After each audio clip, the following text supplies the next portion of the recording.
Data analysis in Python. This is a continuation really only from our beginning Python course. We've tried to keep the requirements for this data analysis course as minimal as possible to make it useful to as wide a range of people at the university as possible. We don't want people to feel they have to be an expert in Python before they can start using it for making their job and life easier. So we only require a relatively small amount of Python experience. But that said, there might be some things in this course which are new to you. So as we're going through, do feel free to ask in the chat if there's a particular piece of syntax or a particular function that we're using that you're not sure how it works. Please do post a message and ask for a bit of clarification, and we'll try and help out. In order to run the session today, in the previous classes, we've been using Jupyter Lab, which we've installed through Anaconda.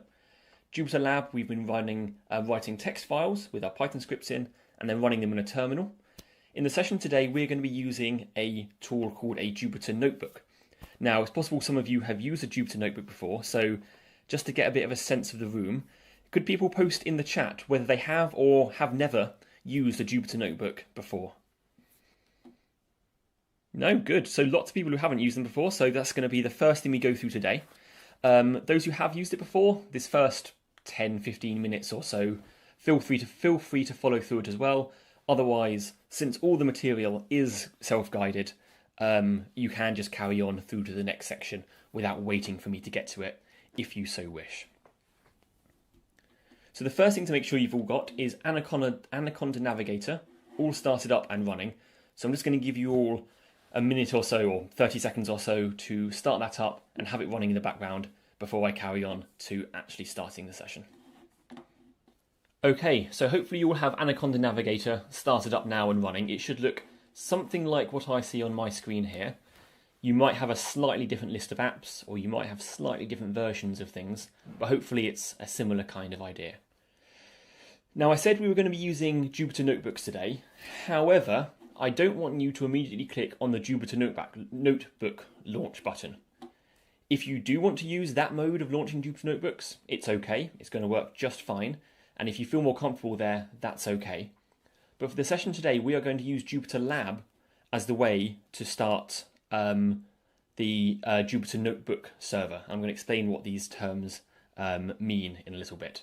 But if you go ahead on the Jupyter Lab tile, which is probably the first one, and click on the launch button, that should open up in your web browser, one that I prepared earlier, that looks something like this. So I'll just move those to the side so we can see both of them.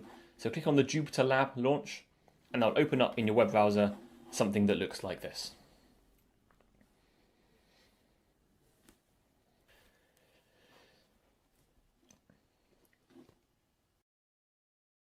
I'm going to go ahead and make this window here full screen and extra full screen, and the rest of the session we're going to be living inside this window here. So Jupyter Lab is a web-based, I say web-based, it runs entirely on your local computer, but it works in your web browser, even though it's entirely local. And it gives you an environment where you can run Python code, you can write Python code. One of the things it has built into it is its own Jupyter Notebook environment. So the very top icon you should see on your launcher, and if you've been to our previous sessions, you might not be seeing the same view. So just go ahead and you might, for example, have something that looks like this. Just go ahead and close all the tabs at the top. That's perfectly fine. Click on the Python 3 icon under the notebook header, and that will open up a Jupyter Notebook which should fill the whole screen. So having clicked on that Jupyter Notebook Python 3 tile, you should get something that looks something like this. Now this is called a Jupyter Notebook. I'll just give you 30 seconds or 20 seconds or so to get this started up. And again, if any issues, post in the chat.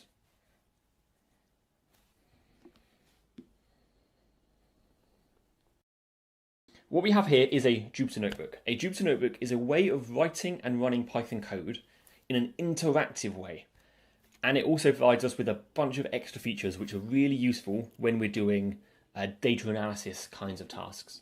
So at the first case, what we can do is we click inside the grey area here and we can type any Python code we like. I'm going to keep it nice and simple. We can print hello. Now, if you just press enter at the end of the line, it just puts another line inside that cell. So it doesn't run the code just by pressing enter. If you want to run this cell, you either click on the plus button just above it up there, or hold down shift and press enter. I'll click the play button this time, but in the course of this session, I'll probably quite regularly be using shift enter or control enter to run the cells. So you will sometimes see me running a cell without clicking it, and that's what's happening there. If I click the play button, it runs that cell and prints hello.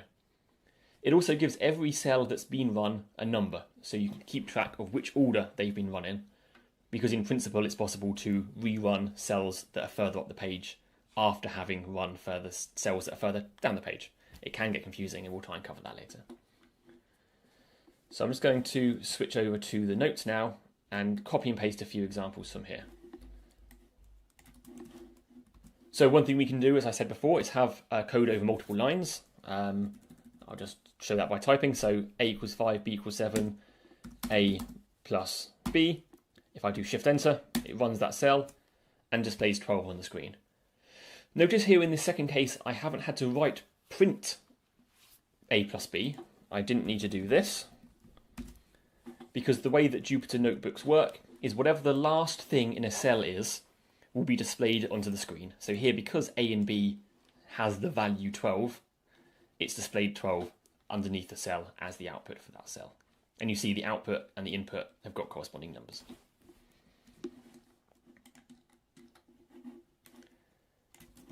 As well as being able to run Python code as we have done in the script so far, it also gives us an extra ability to, didn't mean to make that small, there we go. An extra ability to display output from commands in a slightly more visually pleasing way. Now, don't worry about what this bit of code here does. We're going to be discovering how these things work throughout the session today. I'm just going to make my font a bit bigger.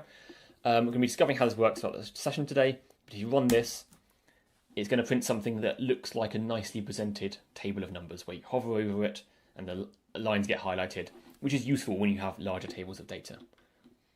The thing that's really useful, however, is the ability to display plots. So here, again, I'm just copying and pasting this in. We'll be discovering how these things work throughout the course. If I run this cell with shift enter, we get a plot coming up in line. So if you use something like Mathematica, or I think MATLAB can do this, and R notebooks do this too, it lets you run code and get the output from that code right there, and then you can carry on further underneath and, print whatever you want, and you've got the code in line at the point where you ask the figure to be shown. The final thing that it allows you to do is, as well as having cells which contain code, at the top of the window there's a drop-down menu that says code at the moment, and with this cell selected, if I change that to say markdown, if I click on the markdown button on the drop-down menu, you see the square brackets at the beginning have disappeared, and now this won't accept Python code and run the Python code. It will instead accept Markdown. Now, Markdown is a way of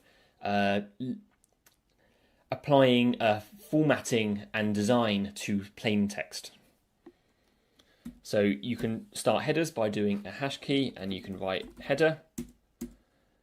And then if we run that cell, you see it turns the word header into a big word header. You can then double click on it to edit it. You can write bold text and italics, or if I could spell correctly. And you see it formats it with bold and italics. And so what this allows you to do is to interlace with your code blocks of text which describe what your code is doing. And the real powerful thing about this is it gives you the ability to write a whole report with introduction sections, bits explaining your science or whatever it is that you're doing, intersperse that with the code which is executing your analysis, and take that whole report and compile it to something like a PDF and allow you to give that out to people as, this is all the stuff I did and the code's all in there as well. On top of that, it also allows you to give the notebook to other people so that they can take this report you've written and they can run it themselves and see if they can reproduce your outputs. A particularly famous example of this, though it's becoming more and more common these days, was the LIGO collaboration, when they were looking for gravitational waves, published all of their results as Jupyter Notebooks, with the data provided alongside them, so that people around the world, citizen scientists, could download these files and run the same analysis that was performed by the people at the LIGO collaboration and see if they could reproduce the science, have a go at tweaking the numbers, playing around with things, and see if they could discover anything in there as well. So it's a really good way of getting engagement with people outside of your local small field and giving them the ability to play around with the code there and then. So there was a question in there that's now looking fine. So yes, there's a question there about the plot not showing up. There's two things. Firstly, it sometimes takes a few seconds for the plot to appear because it's running the code. Secondly, you sometimes have to run the cell twice for a plot to appear. That's supposed to be what this magic little line at the top means, that you don't have to run it more than once. But if your plot doesn't show up, just run that cell again and it should then show up. So to give you all a chance to have a little play around with Jupyter Notebooks, I'm going to scroll down to the bottom of that first page in the documentation. And there's an exercise there, which contains a block of code. So what I'd like you to do, just for a minute or two to get a handle on this stuff, is to copy that code into a few cells in your notebook. And I'll just switch back to the notebook a second. You can add new cells if you click in a cell by clicking the plus button at the top. You can add as many cells as you like by pressing that button there. So I want you to take this block of code, split it over multiple cells, and in between some of those cells, add a little markdown block, which describes just in a few words as a comment what the next little line of code does. I'm going to be going through that on the screen myself just to give you an idea of what that demonstration looks like, and I'll just give you a few minutes to have a play with that yourself. Kunal asks, is there a shortcut for adding cells? Yes, there is. So when you've got a cell selected and the cursor is flashing inside there, if you press escape, you'll see that the cursor has disappeared and it's no longer flashing inside the cell, but the cell is still selected.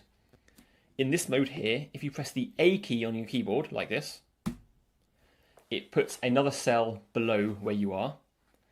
And if you want to add a cell above where you are, you can press the B key on the keyboard, I think. Yes, press the B key and that will add a cell above where you are. How can I go back and rerun? So if you want to, well, you can move up and down with the arrow keys. If you want to rerun all of the cells from the start, if you go to the kernel button at the top, and there is a restart kernel and run all cells button, and that will get everything rerunning from the beginning. So yeah, just take a minute or so now, just have a play with that example, and I'll do the same in my window here. And again, any questions, please do post in the chat, and one of us will be there to help you. Olivia asking, how did I add the text bit? If anyone's happy carrying on, just carry on for the minute while I answer some questions. So, Olivia, if you select a cell so you've got it blue like this, at the top here there's a drop-down menu. By default, code is selected because that's the default cell type. Change that to markdown. And one thing you'll see happen is that the square brackets in front of it disappear. So that's how you know you're in markdown mode and not in code mode. Click inside the cell, and there you can type something like header. So a hash and a space at the beginning of the line makes it a header. 2 stars makes bold, and an underscore makes italic. And if you use the backtick key on your keyboard, which everyone's keyboard's different, but in mine it's in the top left, you can write code block like that. And I'm just going to copy that into another cell so that we've got the example and the real one. So this code here generates something that looks like this underneath. Does that answer your question, Olivia?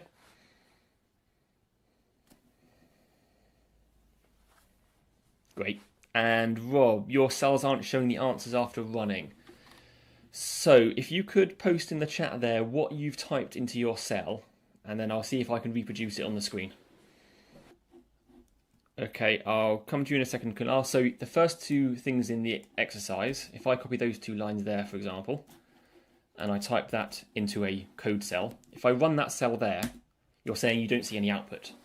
And that's correct, you don't see any output, because in this case here, the last line of code, and I say line in inverted commas, I know you can't see me, but I am, the last line of code in that cell doesn't have a value, because it's assigning it to a variable, and the act of assigning something to a variable in Python kind of soaks up the value that you would have been passing in.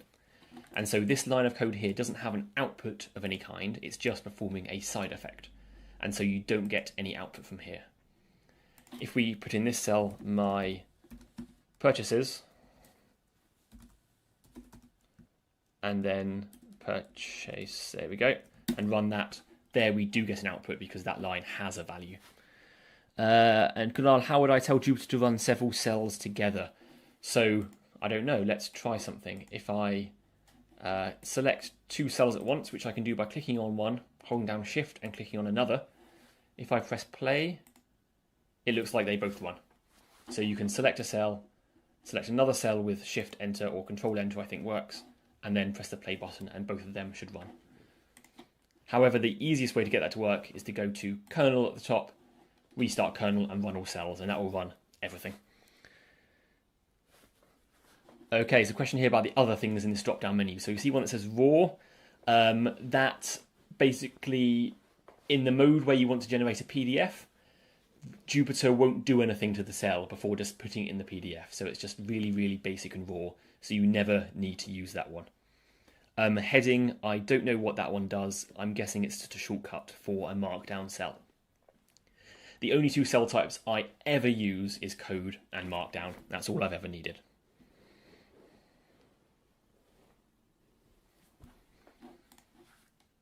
Okay, so hopefully you've all had a chance to have a little play around with the notebook. It does take some getting used to. I do strongly recommend getting used to using some of the keyboard shortcuts. So it's going to make your life a lot easier if you keep your hands on the keyboard rather than moving around. So for example, I'm in this cell here. I can press Escape to deselect the cursor, press up on the keyboard, and then press Enter, and then now I'm typing into the cell above.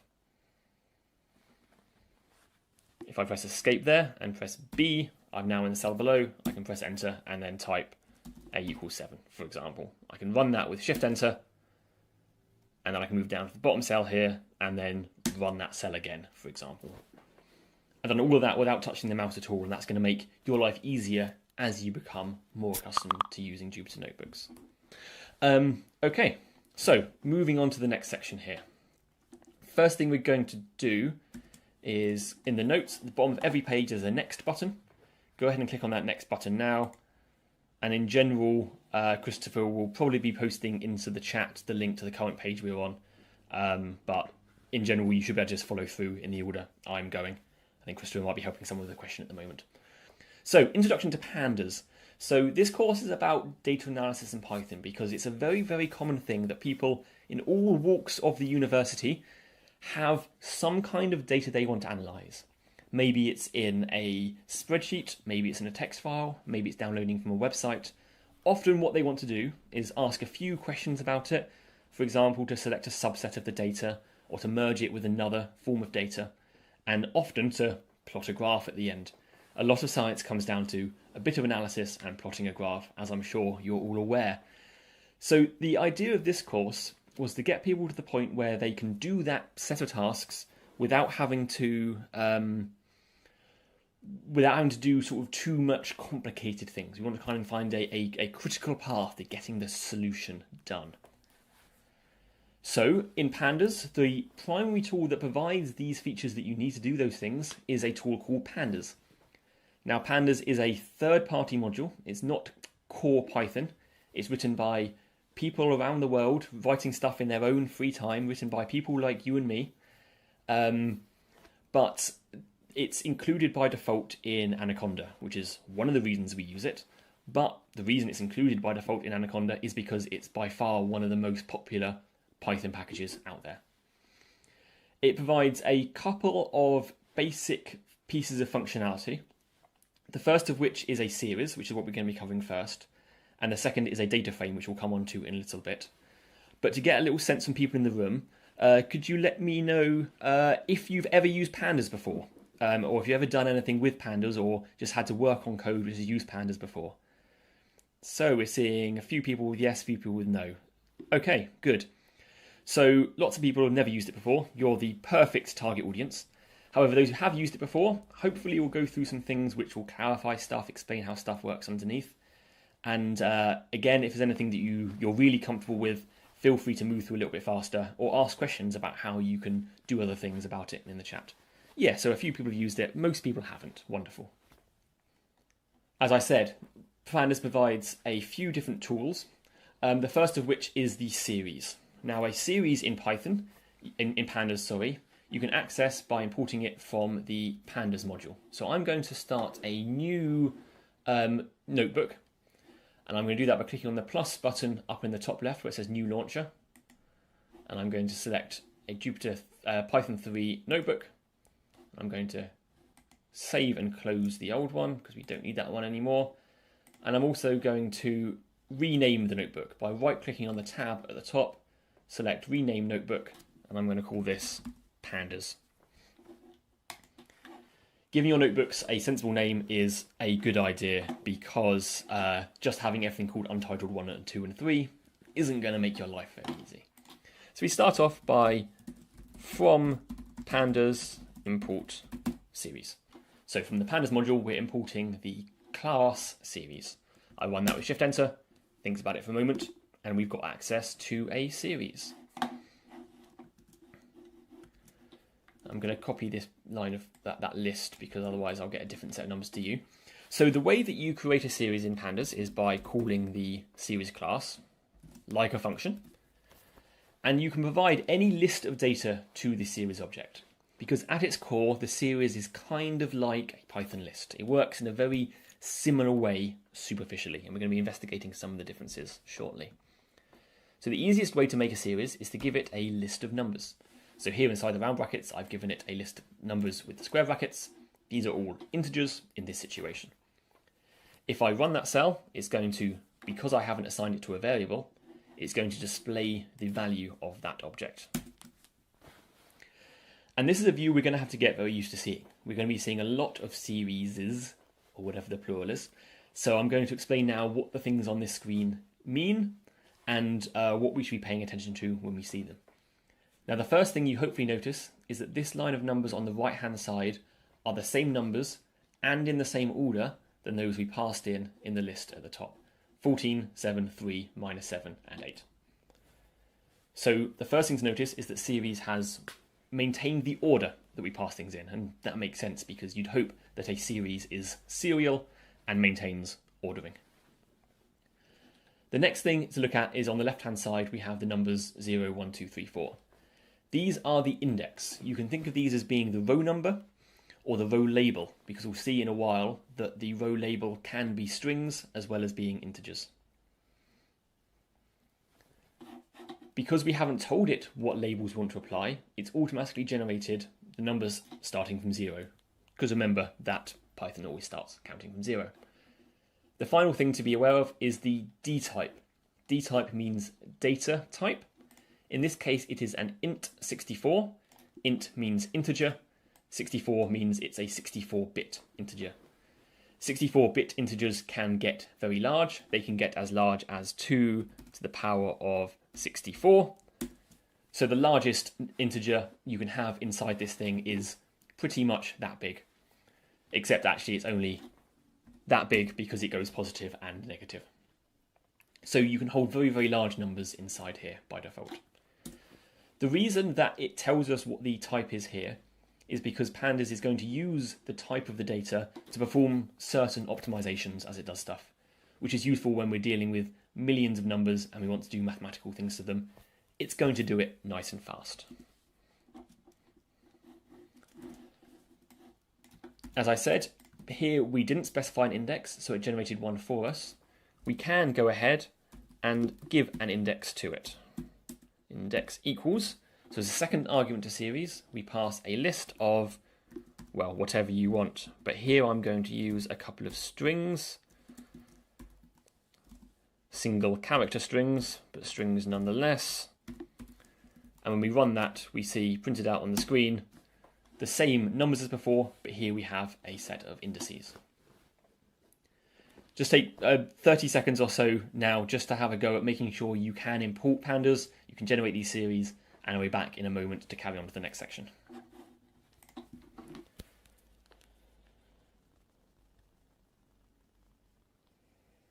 Okay, got a question there in the chat from Dan. Is it impossible to index from a sliced range? Okay, so you're asking, for example, if you wanted to do something like, you wanted to have the numbers, sorry, something like 1 to 6 in there. That's fake syntax, that won't work. So if you wanted to do something like that, you should be able to use the range syntax and do 5, 10, and that will give us, nope, am I missing a bracket? Oh, because it's a comma, not a colon. There we go. So in the index there, I passed in the range function, and so it started from 5 and gone through to 1 less than 10. Is that what you meant, Dan? Great. And Adam, is there a shorthand for copying a previous line? Yes, there is. So if you've got a cell selected, you press escape so that your cursor's not in there. I think if you press Y and then P, Y and then P. No, someone said there's a help if you need it.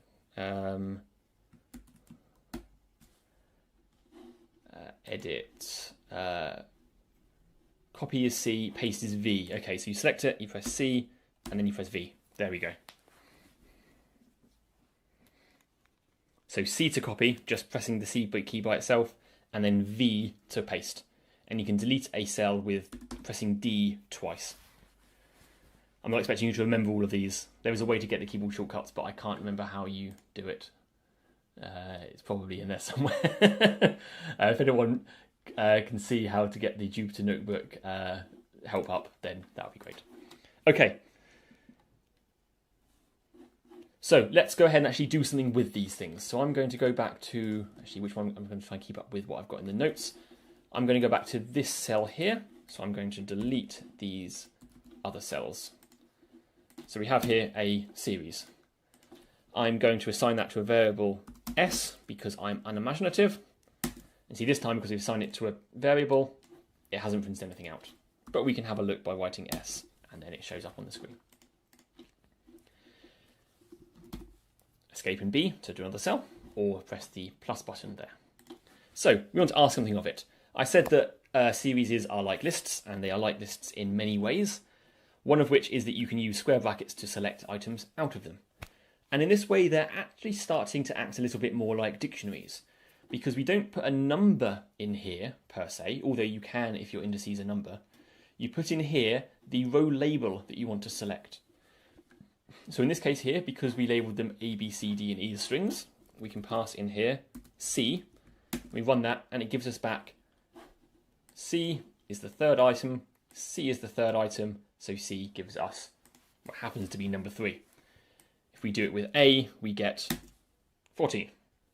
So it gives us back the value from the list, from the series, sorry. If you're used to R and their pandas, their data frames and so on, they would give you back a list with one item in, which is 14. However, pandas just gives you back the number itself. So it's saying that the value from this list associated with the value A is 14.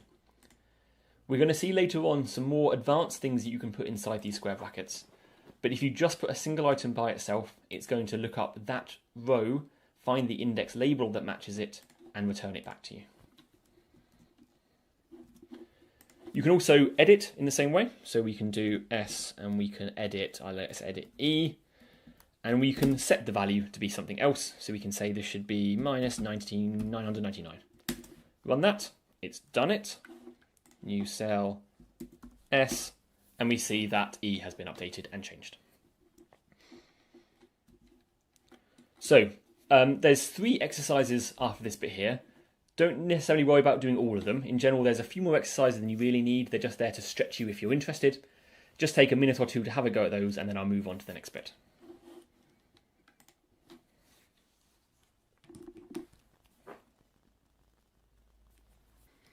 Right, it's a question there from Adam in the chat. So compared to MATLAB, this is basically a way of storing data, but can we add in strings as well? You absolutely can. So in the examples here, I've been having integers as my types here. If I take my series example and make a bit of space and do it here, you can absolutely put this is a word, and actually just run it without the S at the beginning, and you see we've got some data here, which is this is a word. So you can put any kind of data in here at all. You'll notice this time the D type has changed to object, That's its sort of generic, I don't know anything more than it's some kind of object. That means that you're losing the ability to have efficiency and speed when you're dealing with these things. So if you wanted to do mathematical operations to this series, it would become slower than it would be if they were all integers, for example. In general, it's a good idea for each series to have one kind of data, so have these all as strings or all as integers or all as floats, but it is possible to mix them together. Suddenly my shortcuts stopped working, so if your shortcuts won't work if your cursor is flashing there, so if you want to, for example, copy or do a cell underneath, make sure you pressed escape so that the blue outline around the cell disappears and it's just grey and there's no flashing cursor there anymore. That means that when you do something like A to do a cell above, it works correctly. So give that a go and see if that helps. And I'll delete that cell. So from those exercises we've just been going through there's a question there about how does a Pandas series differ from a list or dictionary? And while these ones above are just having a play around and having a go with these things yourself, I'll answer this question about how a series differs from a dictionary and a list. I wanted to point these out because it's useful to have an understanding. Because one of the things you need to get used to in programming is choosing the right kind of container for the data you're dealing with. And so knowing how they compare against each other is a useful first step along that. So they're like dictionaries because you can just access by any kind of key. But importantly, series are ordered where dictionaries aren't. We'll see later on that series can have repeated indices. So while you can't have a dictionary with the same key repeated, you can have that in a series. It's generally not a good idea, but sometimes it does make sense, so be aware of that. And series are sped up and made fast by using NumPy or NumPy behind the scenes. A list, again, they're in order, and you can index by integer in principle, but a series lets you access stuff by key, as we saw, and again, it's made faster. So on the whole, it takes the best bits from both and makes it faster, but there are some situations where you don't want something quite as difficult to interact with as a series. It's not built into Python, for example. So, series operations. Let's have a look at an example, and I'm going to be asking for some audience participation in a moment. So here we have a list. If we wanted to double all of the items inside that list, let's do something like my list times 2. Now, could you post in the chat there and let me know what's going to happen when I do the list multiplied by 2? Is it going to double all of the numbers? And you can cheat by trying it yourself. Yeah, okay, good. Lots of people saying yes. Let's see what happens. Oh, that's weird, isn't it? So because this is a built-in Python list and not a series, it isn't making the assumption about it being numerical data. A Python list is just designed as a container for information. So what it's actually done is it's taken our list, 368,410, and it has doubled it. And it's doubled it in the most literally minded way you can imagine. It has just repeated itself again. If we wanted to double every item in the list, we'd have to manually loop over it, put the doubled items into a new list, and that takes some time. And takes some lines of code as well. With only 5 items, you're not really going to notice any slowdown. But if you have 1 million items, putting it in a Python list and looping over it is going to be slow. So let's take this same list and let's make a series called S. In fact, let's call it S1. Let's have this different name from before. And so we're taking our list, we're converting it into a series and giving it a name. S1 now looks like this. So it's those same numbers, but it's a Pandas series. If we multiply that by 2, it's done the correct thing. So it hasn't duplicated the list. It has applied this operation to each item in the list.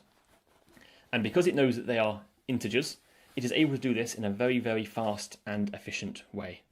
Right, so the code will go green. Yeah, so while it's running, it goes green apparently. So that's the difference between the two, David. So this allows you to run this numerical operation on everything inside this list. Now, this is useful if you've got numbers inside there and you want to be able to double them or find averages or things like this. But as well as doing numerical operations like times 2, or we could do minus 2, that works too. So 3 has become 1, 6 has become 4, etc. We can also do Boolean operations, so logical questions about our data. So instead of doing a mathematical operation which changes the numbers, we can ask questions which are going to give us back true or false answers. So for example, we can say, is S1, I'm going to change this cell here just to be S1, so we've got a reference, is S1 greater than 6? And we run that, and it gives us back the answer, but it's giving us back the answer for every single row. It might look like we're asking the question of, is this whole series bigger than 6? But actually what this ends up meaning, I'll just scroll down a little bit, what this ends up meaning is for each item in the list, ask each of them, are they greater than 6? So 3 is not greater than 6, 6 is not greater than 6, 8 is, 4 isn't, 10 is. And so it gives us back this list of trues and falses. There's a question there from Olivia. So this means in lists I can only do these kinds of operations through looping. Realistically, yes, there are ways to make it look like you're not looping, but you are always looping. So what this has given us here is ability to ask these questions and get back trues and falses. You see that the D type has changed to bool for Boolean. We'll see in a moment how we can actually use these ourselves, but have a quick go now, just to have a play with the series. Try doing multiplications on them and try doing greater thans, try less thans, or equals tos, and things like this, and see what works, and see if you can get stuff to give you output that you expect. And I'll be back in a few minutes to move on to the next bit.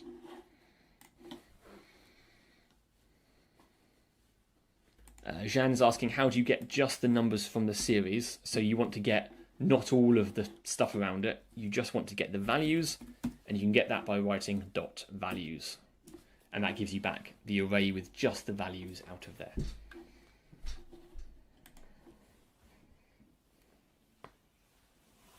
Okay, great. So a few good conversations happening in the chat there. So Bo's asking, is NumPy faster than Pandas or not? So Pandas, as Christopher says, uses NumPy behind the scenes.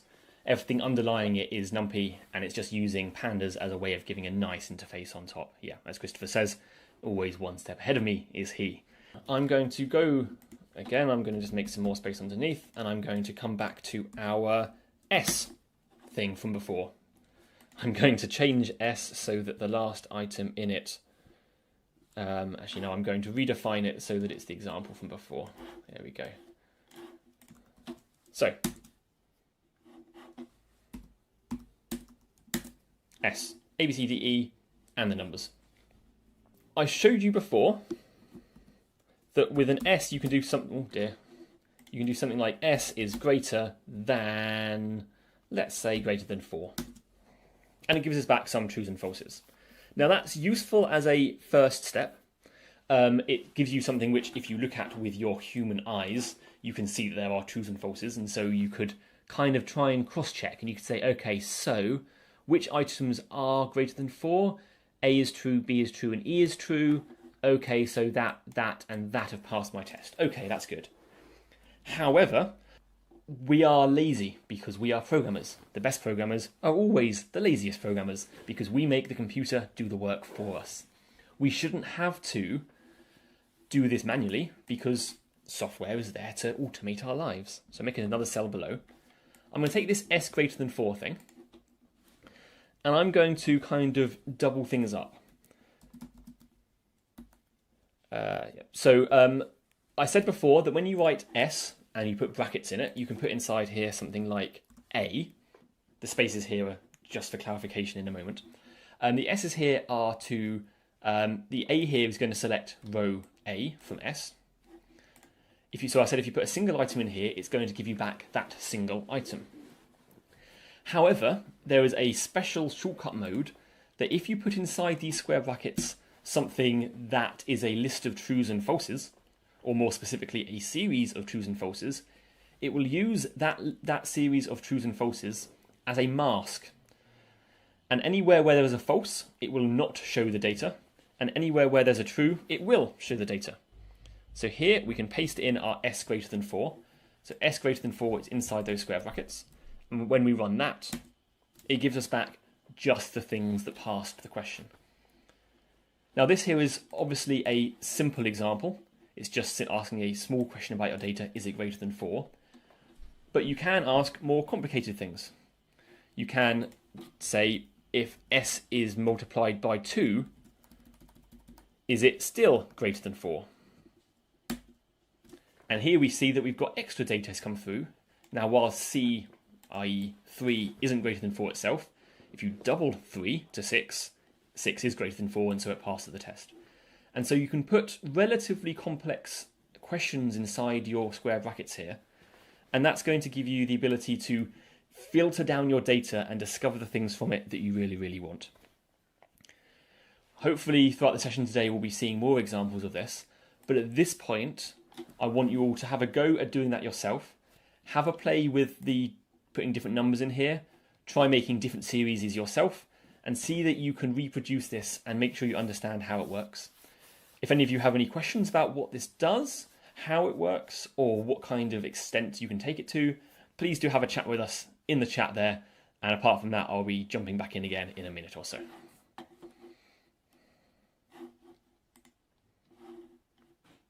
Okay, so hopefully you've all had a chance to have a little play around with querying your data like this. There are other ways of querying data in Pandas. We'll be seeing how they interact with larger forms of data in a short while, but there are also other techniques out there. I do recommend having a look through the Pandas documentation after this session. Some of it is very technical and dense, but some of it is written for relative beginners, so you should be able to get some useful information out of it as well. I'll point you towards it towards the end of the session.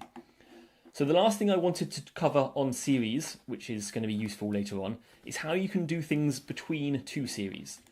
So here I've defined two more. I've got S2 and S3. One's got largish numbers in it, and the other one's got smallish numbers in it.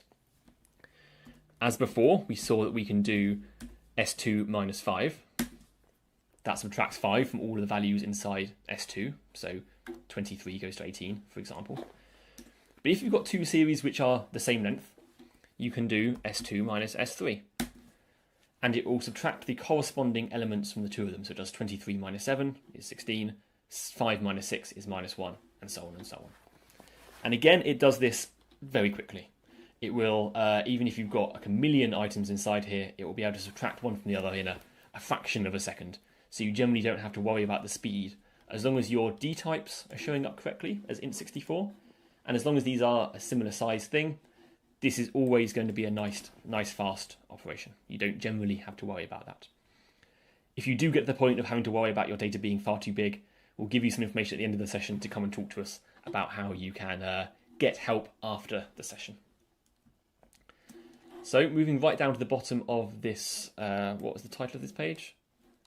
Was Introduction to Pandas. Moving right down to the bottom of that page, there is a final exercise here, which I will just go through with you.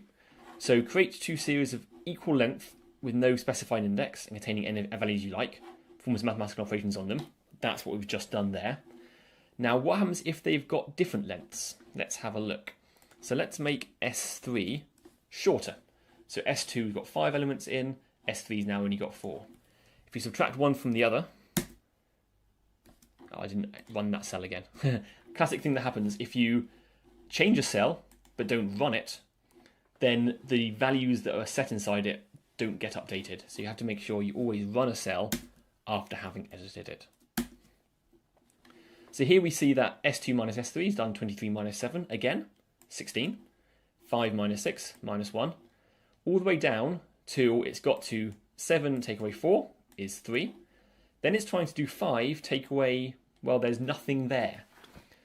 And it's important to be aware of the difference between 5 take away 0 and 5 take away...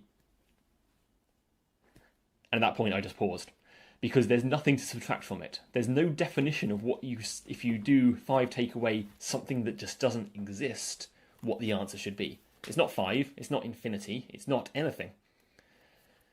So to handle this situation, Pandas and generally most Python and other programming languages have a type called nan, which stands for not a number. And so any situation where you do something that represents something that isn't a valid number will put a nan in its place. Now nans are viral, so if you do nan times 3, that's going to be a nan. If you do 5 minus nan, that's going to be a nan. So nans become sticky and they hang around. Another good question in there from Anna. Why are they floats now? So I was about to come on to that, but I'm glad you pointed it out. So 23 minus 7, integer. We've clarified they're integers from before. But now for sometimes it's 16.0. And for the pure mathematically inclined out there, you might think that 16 and 16.0 might be technically different things, and they are in programming languages. The reason it's had to do 0.0 here and turn them into floats, and you see it's a float 64, is because the whole column of values has to be of the same data type, and there is no way to represent nan inside the integers. Integers go from minus a big number to positive a big number, and there's no bits of information left over to represent nan. Floats, however, do have a special little set of bits built into them which represent nan. So as soon as your column gets nans involved, your numbers are going to turn into floating point numbers. Now, some of you might not be seeing floating point numbers here because this is one of the things that's changed with the recent release of Pandas 1.0. It's now a little bit different, and you can have integers with nans because they do something a bit cleverer. So in the future, this might not be happening, but it's worth being aware of. Okay, good. So with that, we are going to move on to the next section. At the bottom of that page, there is a next button. And we are on to data frames. Now the term data frame, as far as I'm aware, was stolen from the R programming language, either from the language itself or from one of the packages, I'm not actually entirely sure. At its core, you can think of a data frame as a table of data. So a series is a one-dimensional list. It is something which just goes along in one direction. They are originally technically designed, I suppose, for use as time series.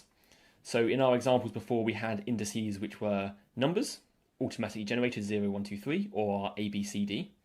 But you can have an index being a complicated value, like a timestamp. So a series might be used, for example, to store all of the samples from an experiment.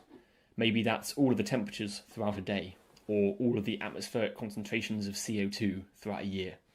That's a one-dimensional set where there is one piece of information, but repeated, and each piece of information, each row, has a label saying when it was collected. So that's what a series is. A data frame is a table of data. And so where you can think of a series as being a column, a data frame is a set of columns all connected together. At its core, a data frame is made up of a bunch of series put next to each other, making up a table. That's what they do. And as soon as you start operating on data frames, start asking questions from them, you are going to start getting back series. And this is why we've started with the simpler series type, because very quickly data frames devolve into a series, and that's how you start operating upon them. So we'll start by importing this, and I'm actually going to start a new notebook. I'm going to save the old one, but I'll leave it open. I'm going to start a new notebook, and I'm going to call this one Data Frames. And we start by from Pandas import data frame. Now there's a question in the chat about how often do you have to do this import.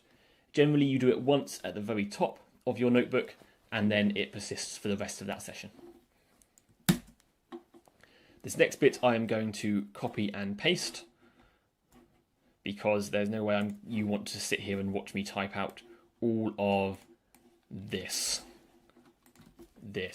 That would be very boring for everyone involved, and I would absolutely definitely make a mistake. So this is just a plain old Python dictionary.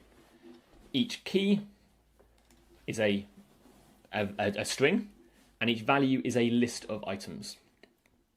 Each of these three lists are the same length.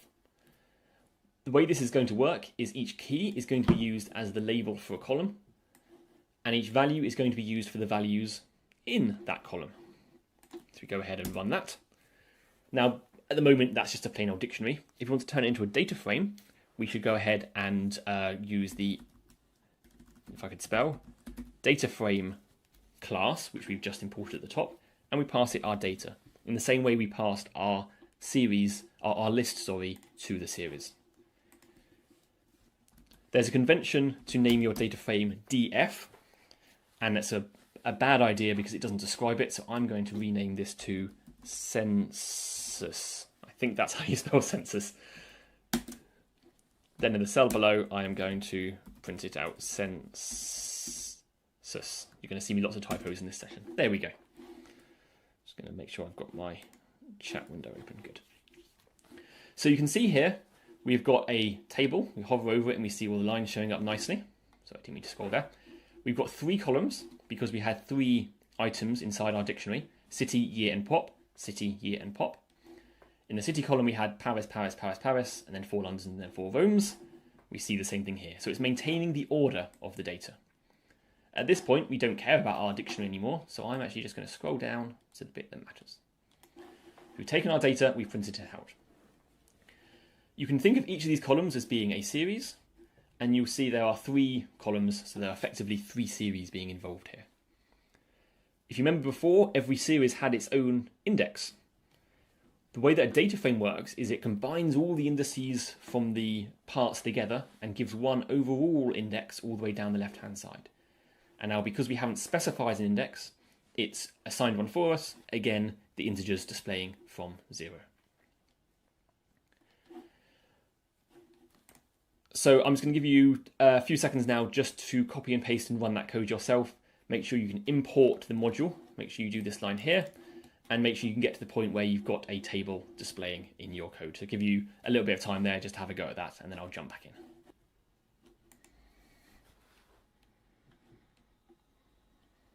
Okay, so I'm not seeing anyone shouting for help in the chat, so I'm going to assume that on the whole things are working well. And again, if I'm going too fast or too slow, please do say something. So there's a few things that we can do with these data frames. First of all, you see this data frame here already fills up most of my screen. I do have my font size set quite big, but it fills up most of my screen. In the case that you've got hundreds or thousands or millions of rows, this isn't going to be tenable. So one thing you'll often want to do is just have a little peek at the first few rows of your table, just to kind of get a sense of how it's looking. And we can do that by writing census.head, and then you give a number of how many items you want from the head of the table. In this case, maybe 3, and you see it prints out the first 3 items. Similarly, you can do, tail, head and tail, beginning and end. These are quite common terms in programming languages, so you'll see these cropping up a few times. The other thing that we want to be able to do, and it's going to lead into some of the really powerful stuff we're going to be doing throughout this session, is grabbing data out of our table. So we start with our census. With our series, when we put stuff in square brackets, if you remember, it would select by row. So you might think you put census 1 and it would give us out this row here. But actually, the way that data frames work is that they select by column first. So in here, we have to write something like city. That will give us back the city column. So to reiterate that, a series selects by row, a data frame selects by column. That's half true, and I'll explain exactly how this can get more messy in the future. If you remember that we selected by row in our series, but we could also put in those questions with the trues, falses, and that worked too. And we'll see things like that carrying on being the case. But on the whole, if you just put a single item in, it's going to look for a column by that name. And if we look for something which is not there, it will give us a big scary red error, which if you scroll down says key error not there. That's it saying there's nothing by that name. So let's go back to city. This has given us back a series, exactly of the type we were dealing with before. The only extra thing it's got is now it's got a name. It says name city, and so we can remember which column it came from. We can check the type of it by wrapping the type function around it, and we see that it really is a Pandas core series object.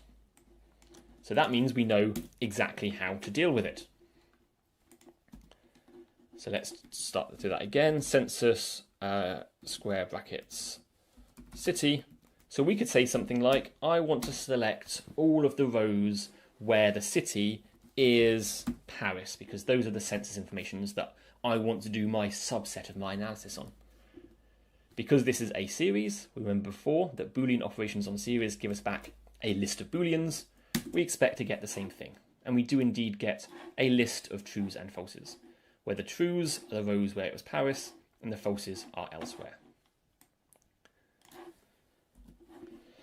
Now, as before, we can take anything that's a list of trues and falses with associated indices, an object like this, and like before we passed it into S, in this case we can pass it into census.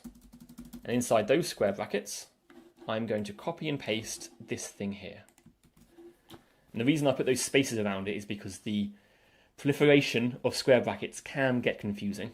So these outside square brackets are asking a question of census, and so they're going to give us a subset of census.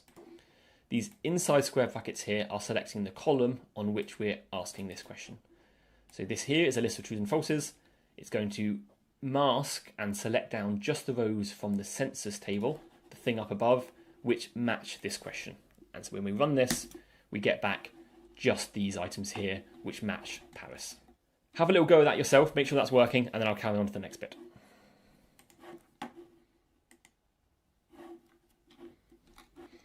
So we selected here census, and to select a column out of it, we just put something in the square brackets.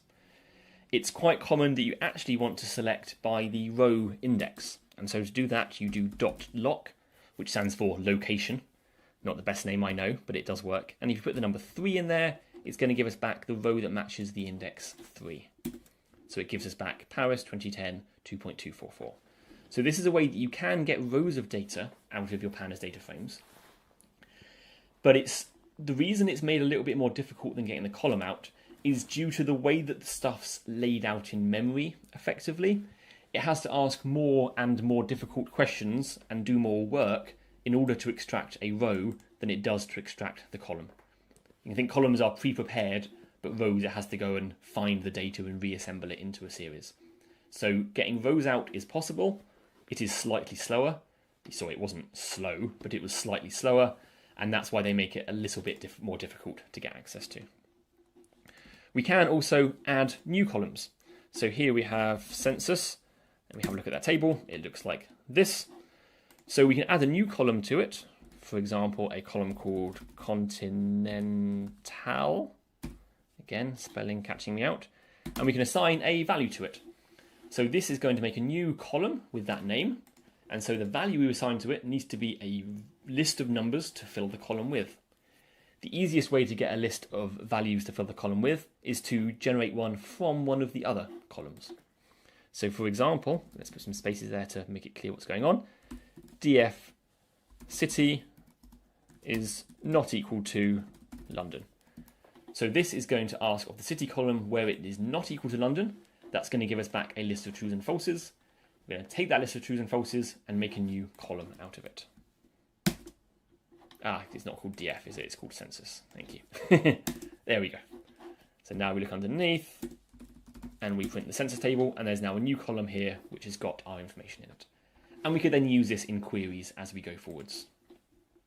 To delete that, we can use the del keyword, which is valid Python in many contexts, but is very uncommonly used. And you can delete a column, such that when we then look at it again, census, it is now gone. So you can add and delete columns at will. Have a go at the exercise at the bottom of the data frames chapter. So do this same thing that I've just been doing there. Have a go at selecting some data out of it, and then see if you can find all of the cities which have a population smaller than 2.6 million. At this point, I should point out that I've done a very, very bad scientist thing, and I've got a column here with numbers in, and I never told you what units they are in. I assume you can work out they're not individuals, because you can't have 2.148 of a person. They are, in fact, in millions. So when it says smaller than 2.6 million, it's asking for a value that's smaller than 2.6. Have a go at those for a few minutes, and then I'll update everyone before we jump onto the break.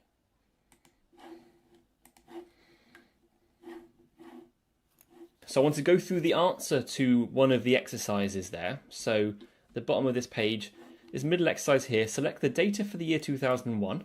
We'll see how to do that first. then the question, which city had the smallest population that year? Now, to answer the second part of the question, does require a function that you haven't been taught yet. So I'm going to teach it to you now and show how we can do this and build it up stage by stage. As Crystal was saying in the chat, the best way to solve these things is to start small, do one small bit at a time, and slowly build up your line. Because even a line of code like this one can be a little bit hard to parse when you're first looking at it. So either build it up part by part, or give temporary variable names to each step and then use those variable names in later steps. But let's get to the exercise. We have, let's make sure I've got my thing here. So we have df year. That is, oh no, it's census, isn't it? Teach me for reading off my notes. Census year. These are all the years. The first thing we want to do is grab all the stuff for the year 2001. We can do that by selecting where the year is equal to 2001, trues and falses. So let's pass that back into the census dictionary, census data frame. So this is going to give us back all the bits from census where the census year column is equal to 2001. There we go. We've reduced our data down. Now the question in the exercise was which city had the smallest population that year? So if you just looked at this and said Paris by reading the numbers, that's a successful way to answer the question. I can't fault you for doing it that way. But bear in mind, you could be dealing with much larger tables, or it might be running from data which is streaming in live, and so you can't look at it manually. So let's look at how we would do this using Pandas to do it for us. The first thing to look at is we've got this information here. The next question we want to ask is what data in the population column is the smallest? Well, let's start off by getting the population column. That's given us just the data out of that column with row 0, 4 and 8. Notice it hasn't renumbered the indices, it's maintained their original numbers from the original table, 0, 4 and 8. And what we can do is take this and assign it to a new variable because I don't want this line to get too complicated. So I'm going to call this pop, and we've got a variable called pop, which is the same thing, but it means we're always able to refer back to this set of data. If we look at pop, let's get rid of that highlighting, we could do min. Calling min on a series gives us back the smallest value in there, so 2.148. We could use that number and then refer back to the table and find the column, so we find the row which has that population value inside it. But that's a manual process and we want to use the computer to do our job for us. So there's a function built into it, and this is the one I didn't tell you about, called idxmin, which stands for index min, i.e. give me the index of the row which has the minimum in it. In our case, the minimum is this, and so the row, the index of the row is 0. So this should return us 0. If we change this to index max, we see we should get 4. And we do. But we don't want max, we want min. So given that, we now want to use the fact that we know which row had the smallest population in the year 2001 by going to our census table, grabbing the city column, because we want to get the city out at the end of it all. Actually, no, let's do it the other way around. Let's do this. No, let's do city column first. City, which gives us back the city column. And then that's a series, so we can ask a question of the series by chaining together these square brackets and put inside there this question we asked. This is 0, so it's going to get the 0th row from the column here. We run that and it prints out Paris. So that is how we answer this question. Remembering that pop is actually this thing here. So if we wanted to, we could copy that. We could use our thing here, replace pop with it, get rid of these spaces, and run that. We should get the same answer. We do. And when you look at that line of code there, you realise why I split this onto multiple lines with multiple variable names, because while this answers the question, it's a very dense and difficult way of understanding it. We've got just over an hour left today, so we've got 2 main topics I want to get through still. The first of which I'll jump into now, and we want to make sure we get round to making plots before the end of the session, because for a lot of you, that's going to be the reason that you came. So, I've made a new notebook here, still got my old ones open so we can refer back to them. But we're going to start off, let me just get my notes up. We're going to start off going through how we go about reading a file. So switching back to the notes. Pandas has built into it lots and lots of ways of reading files from either from your local hard disk or even downloading them directly from the internet. It's got a variety of tools for different file formats. One of the most common you're going to see is comma-separated values, CSV files, but I would not be surprised if many of you are also dealing with Excel spreadsheets. In some domains, you'll also come across file types such as HTF5 or even SQL or SQL databases too. Beyond that, there are a number of other file formats which Pandas supports, but those in my experience are by far the most common. To show how Pandas gives us the ability to read in these different data formats and to deal with the inevitable messiness that comes with them, we're going to go through an example now. In my experience, files that you're reading in are never quite in the format you want them to be. You might wish that they were perfectly laid out, neat, everything there, nothing missing. But realistically, the real world gets in the way and we have data which is messy. Either it's poorly presented, poorly laid out, or just has stuff missing from it. So if you've already come onto this page, we had to update the page in the break because something had changed and it wasn't working anymore. So make sure you refresh this page before you carry on copying the examples. So I'll refresh that now to make sure mine's refreshed. There we go, refreshed. So here is a CSV file example. It's available at this link here.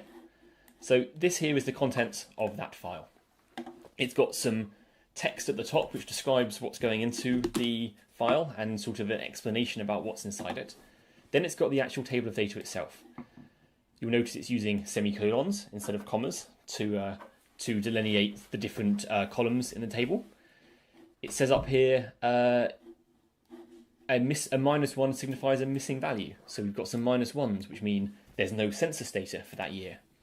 There's also some places where we've just got two semicolons next to each other, and that's meaning that in this gap here, there's again missing data. So there's lots of missing data. It's in a strange format. It's got some stuff at the top we're going to have to deal with. And I'm going to go through now how we can deal with this stuff and how we can get Pandas to read it in a nice way. So we start off by importing Pandas. There is a convention that when you import Pandas, you import it as PD. It doesn't matter. You could do all this just with import Pandas. But when you come to finding examples online, you'll see people using PD dot something quite a lot. So it's worth getting used to seeing that. Make sure that's imported. So the function that we're going to be using today is something called pd.read_CSV. There's a whole bunch of read_somethings. In fact, let's just have a quick look at them. This is just loading up. Read CSV, FWF, JSON, HTML, etc., etc. I won't read all of them out, but there's a lot, as you can see. The nice thing that Jupyter Notebooks give us is that if we've got a function and we don't know how to use it, we can just use a question mark and then run that cell, and it's going to print out the documentation for it. And you see here the documentation for read CSV is long. This is an example of what might be considered a bad function because it's got far too many arguments to it. But it's one of those situations where they've tried to find the balance between functionality and usability. On the whole, I think they found it correctly, but there are a lot of arguments. These are just the arguments and their default values. Scroll down further, and it has a description of each and every argument in there. So we're going to be referring back to this along the way so that we can see what we need to do. To that end, I'm actually going to switch back to the notes here, and there is a link after import pandas pd to the manual. So I'm going to click on that link, and this is that same thing but on the web page because it's going to be easier for us to search through it on the web page. So the first thing we do is pass in the file that we want to read. Now I've prepared a file for you at a link which I'm going to copy and paste there. Again, this is in the notes. This is just defining a string. We are going to pass that string to the read CSV function. And there we have it. It has downloaded the file, opened it as a CSV file, and has attempted to interpret everything that's inside it. As you can see, it's done a job, but it hasn't done a brilliant job. It is naively assuming that everything in there is a CSV file, and it's asking for us to explain anything that is outside of that loose convention. So the first thing we'll see is it's included the comments at the top, all that stuff that was explaining what was inside the file. I'm going to reorganize this. You can do this in Python. You can have a function call with arguments, one on each line. And I'm going to have to use another argument to this function to tell it that it should skip some of the rows. So I'm going to go to the documentation, and I'm going to do Control F and search for skip. Skip initial space. Let's do match, highlight all.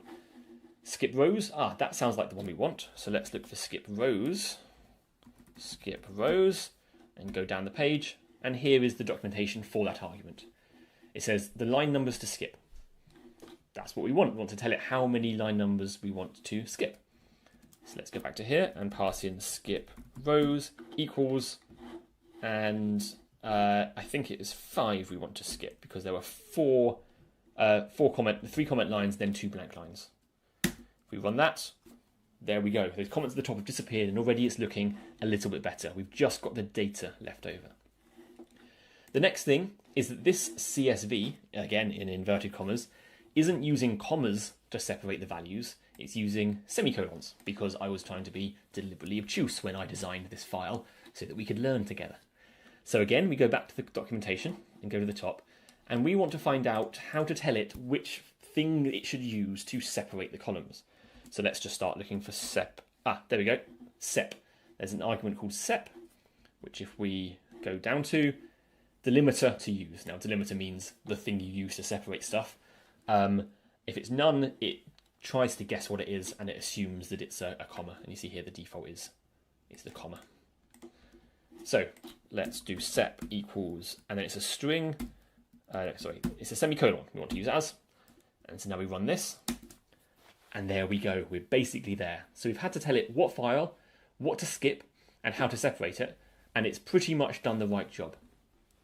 You'll see in those places where we had those consecutive semicolons, we've now got nans showing up because there is missing data. They are not numbers. They're not 0. Population of 0 is a valid population. These are not values. However, you will see that there are these -1s in there.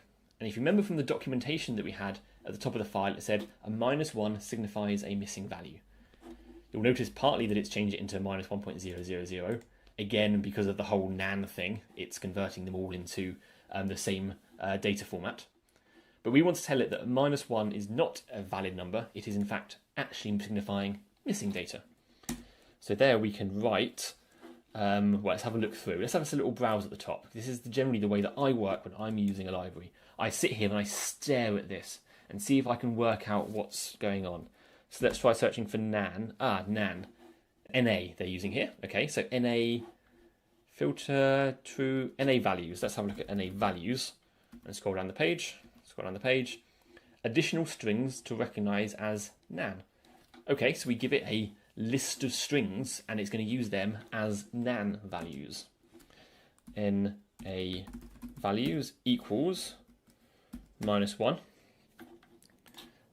And now we should see these -1s turn into nans. Let's watch that happen. 3, 2, 1, bam.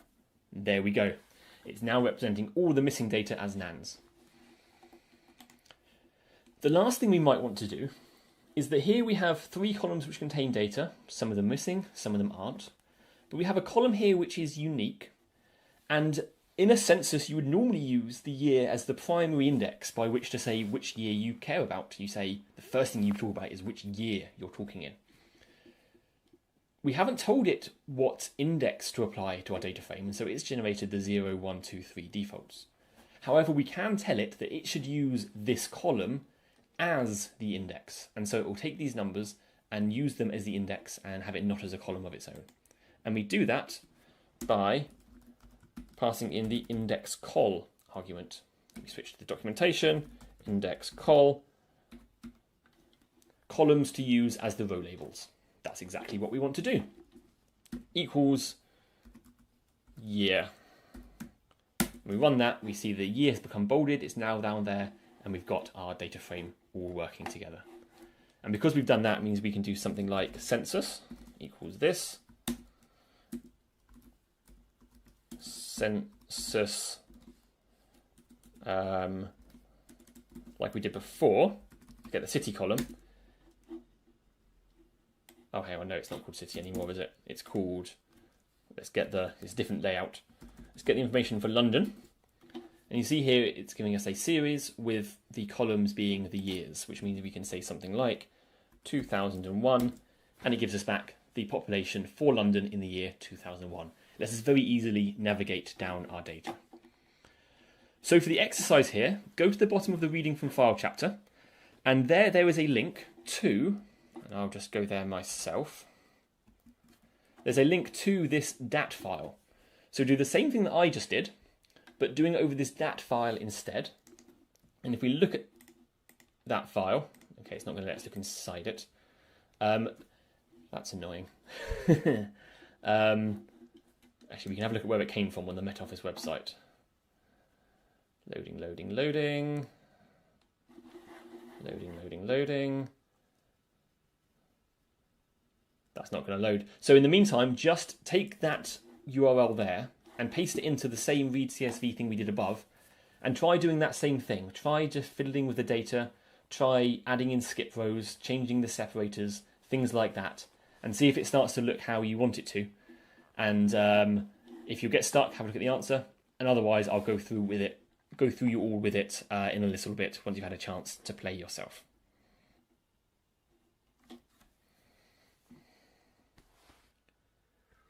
Okay, so got a question in chat from Jesse. Let me just get that loaded up. So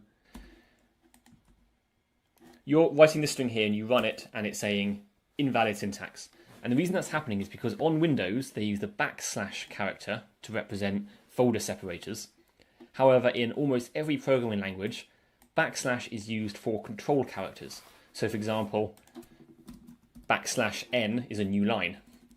And so it's reading your string here and seeing this as \U, which I think is how you write Unicode characters, and \W is something else, etc.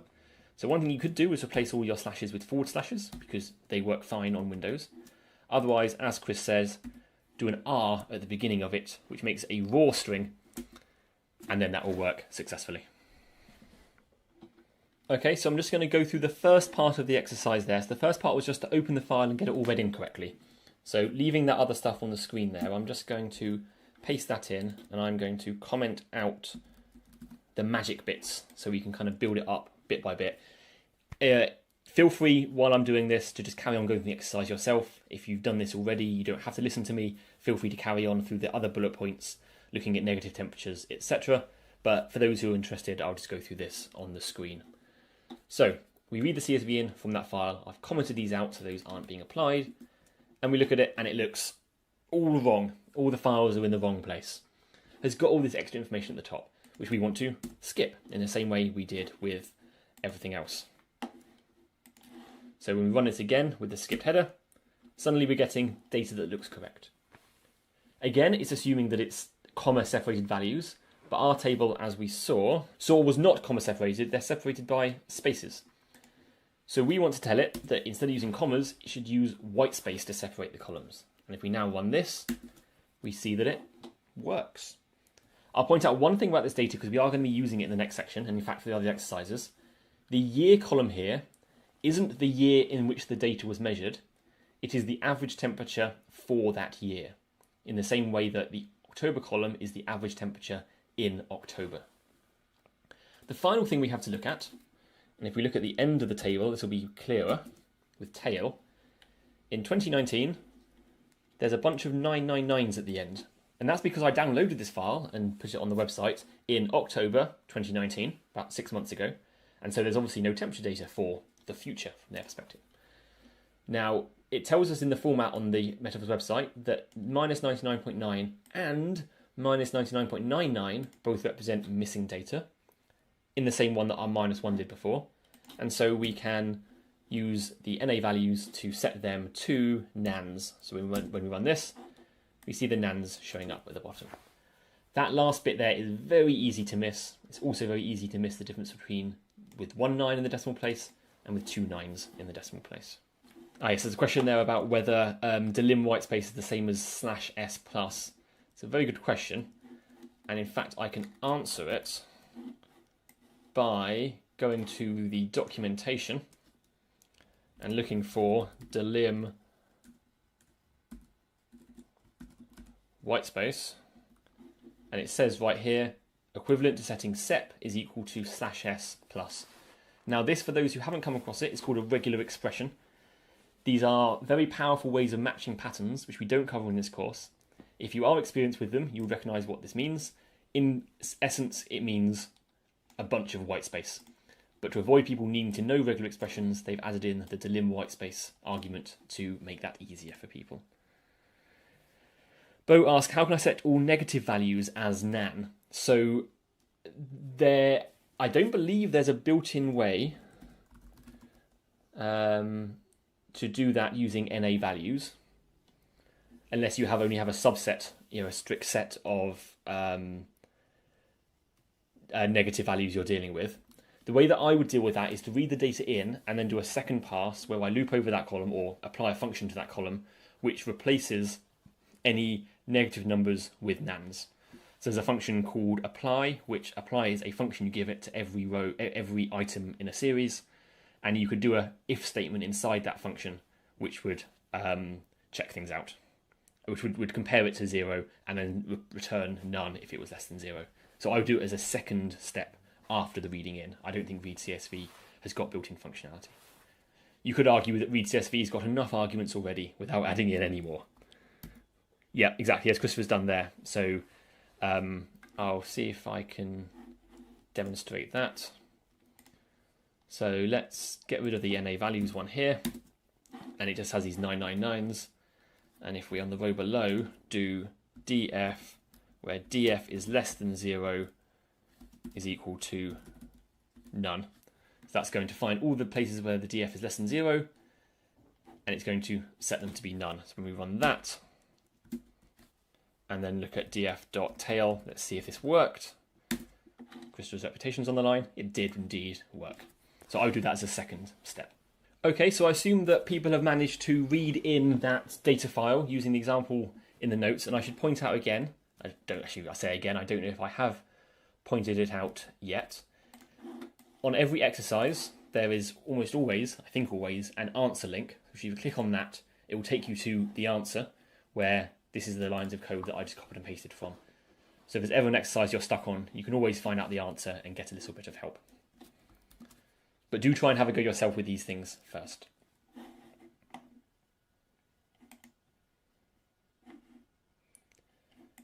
So I'm going to have a look at these other two exercises here. How many years had a negative average temperature in January, and what was the average temperature in June over the years in the data set? So there's a few kind of slightly more complex questions we might want to ask there, but the sort of thing that if you're doing meteorological data are the kind of questions you might want to be asking. So the first thing there was how many years had a negative temperature in January? So we've got our DF, which again shouldn't be called DF because that's a bad name. It should be called temperatures, but let's just carry on for now. Let's start by looking at January because that's the month that we care about. That's the column. If we ask a numerical mathematical question of that or a logical question of that, it's going to give us back another series. So we can say where Jan is less than 0, that's going to give us all of our negative values. You see it's done falses. It's done a ... in the middle because that jumps from 1663 to 2015. There's several centuries of weather in the middle. Some of them are going to have an average January of less than 0. But for some reason, the first 5 and the last 5 don't. We take these trues and falses and we pass it back into DF. And that's filtered down our data. So we see that all of these first column here values should all be negative. So 1684, 1695, 1709, etc. all have negative values. If we want to find out how many there are in here, the easiest way to do it is to call the len function on the list. No, my computer's having troubles. There we go. So I've just passed this data frame into len.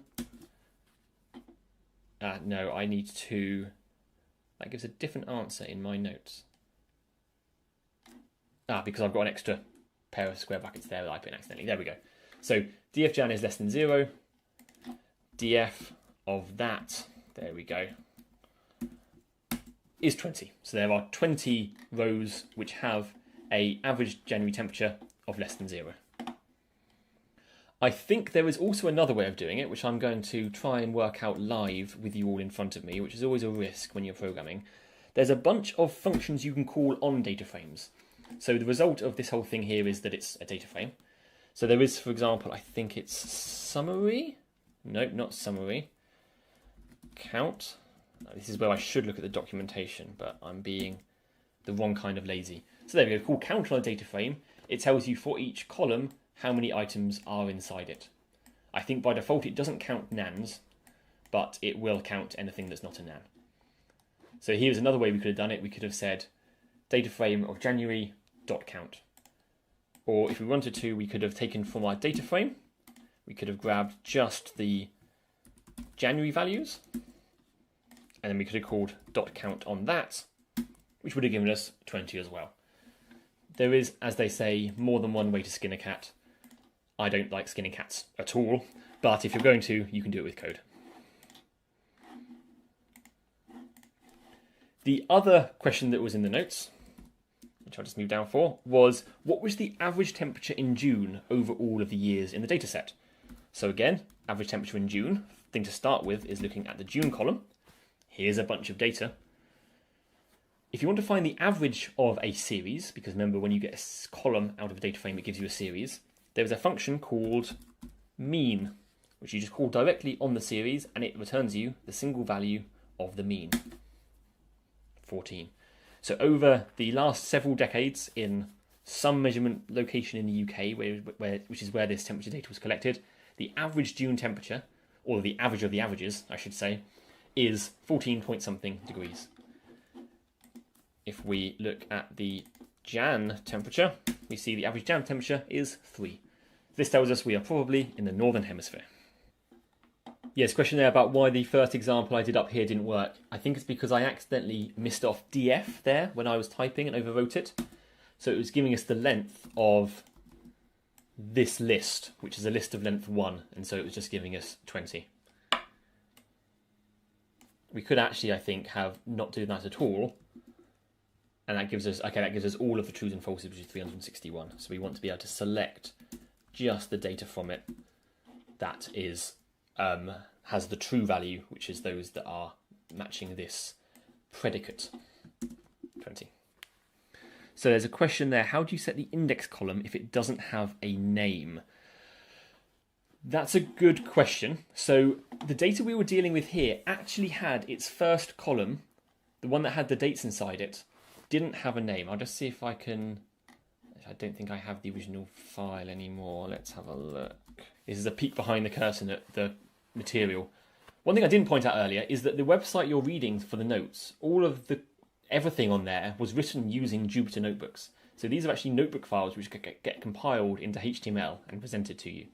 But let's have a look at the file that we're dealing with. This one here. So you'll see here, this first column here with the numbers in doesn't have a column title. And so Pandas has taken a guess and has decided that this must therefore be used as the index. That makes sense. And so it's decided to use it as the index. If you have a column in there which doesn't have a label, then what I would normally do is explicitly tell it what the label should be. So instead of it having read the file for the labels, I would say, give these the names, year of measurement, January, February, March, etc., etc., etc., year or average. Then once that's done, I would use the labeled that I've now given it a label as a thing I pass to the setIndex function to say use this column as the index. So I do it again in kind of 2 stages.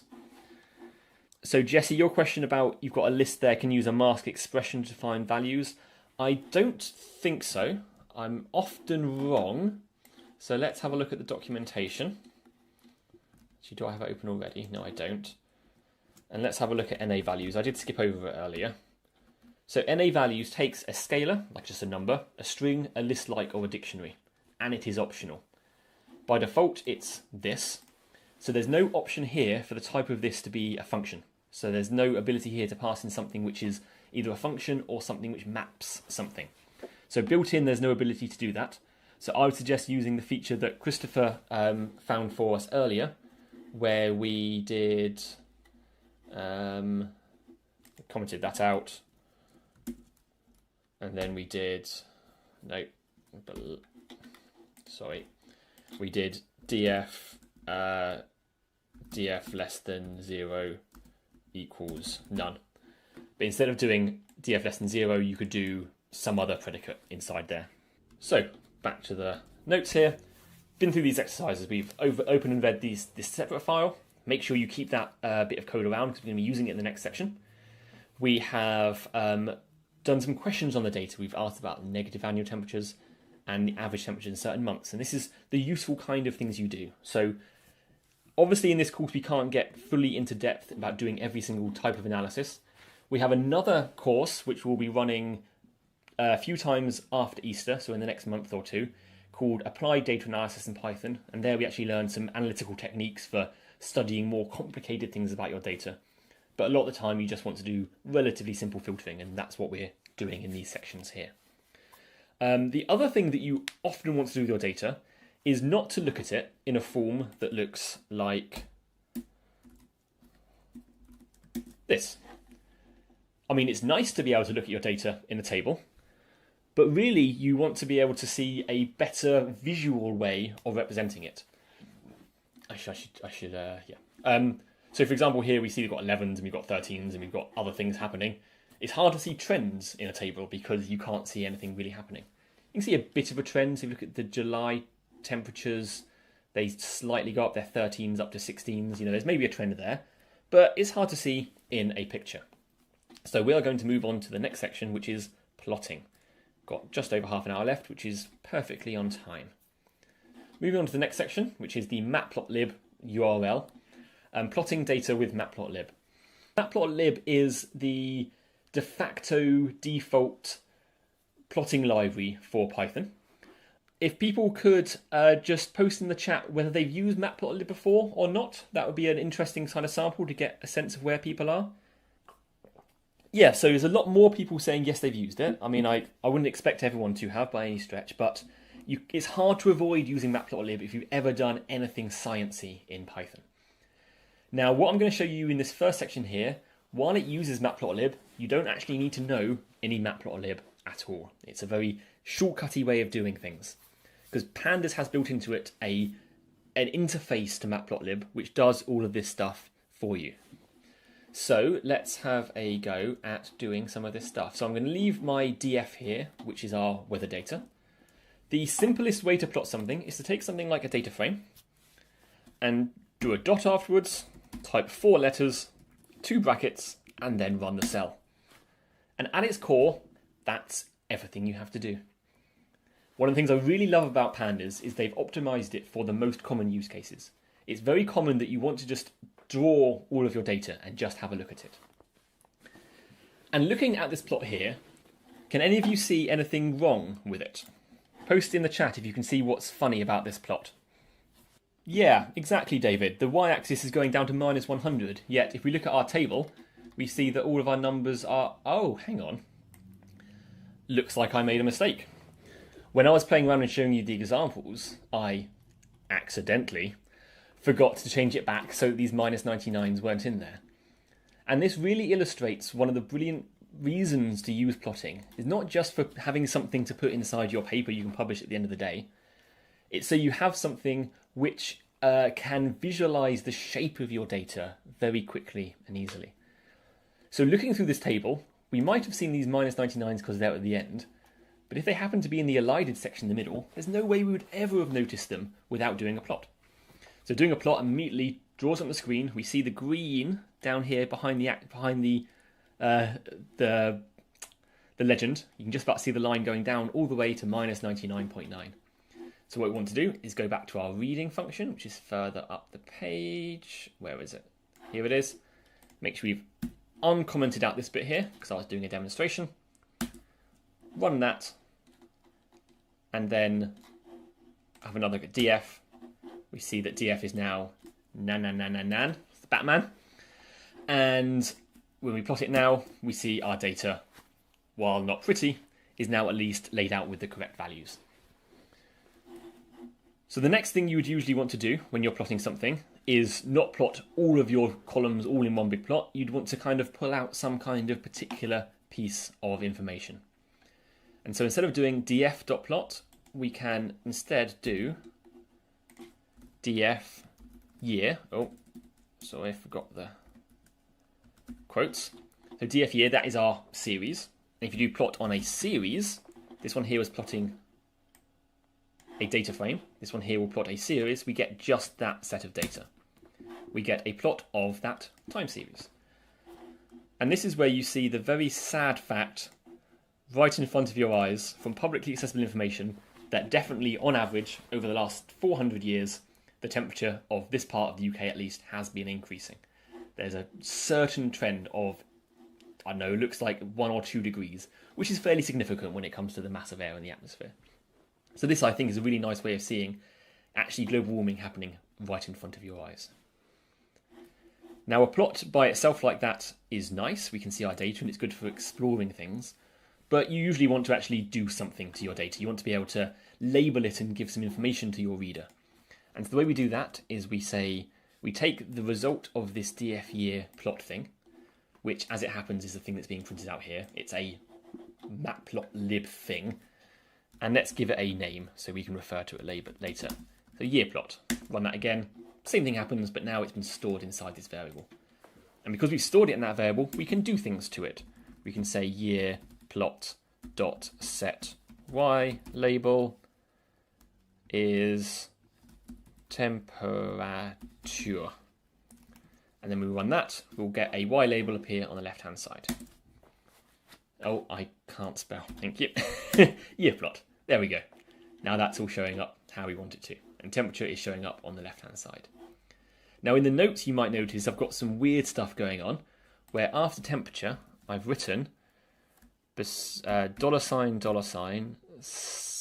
circumflex / circ C and written an R at the beginning. And this bit in here, if any of you have used LaTeX or tech before, it's a way of representing sort of mathematical symbols. This means superscript, draw a circle, so that's going to do a small superscript circle, and the letter C. The R here is needed for that same reason I said earlier, so the / isn't interpreted by Python. So when we run this, we get, oh, the brackets are in the wrong place. There we go. We get degree C, so you should always have your units on there. So have a go at that yourself. Reading the data, plotting the thing. The exercises are further down the page, just above halfway, about a third of the way down. Reproduce that plot, try tweaking the labels, try putting the X label on, see if you can guess what the function is to set the X label. Try plotting some different months, and then we'll move on to the next little bit.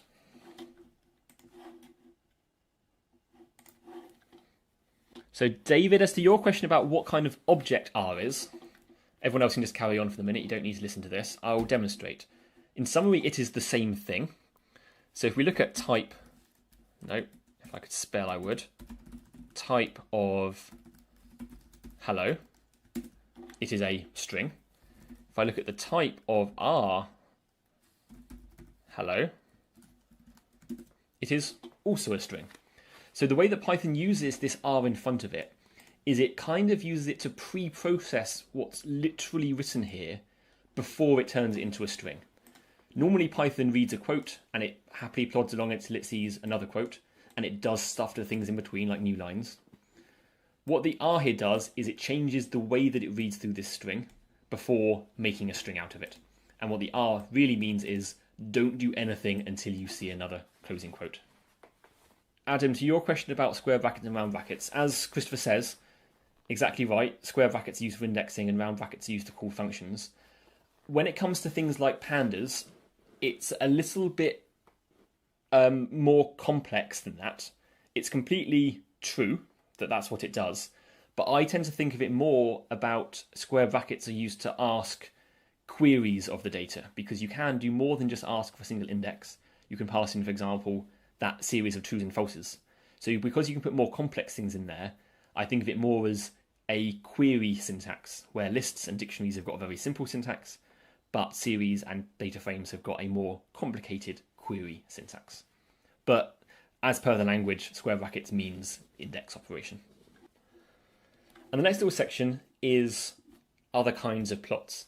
So you might have noticed we never specified what kind of plot we wanted, Pandas just defaults to, if it's .plot and you're doing it over a series, or a data frame which is just a bunch of series, to do a time series plot effectively. It treats it like that.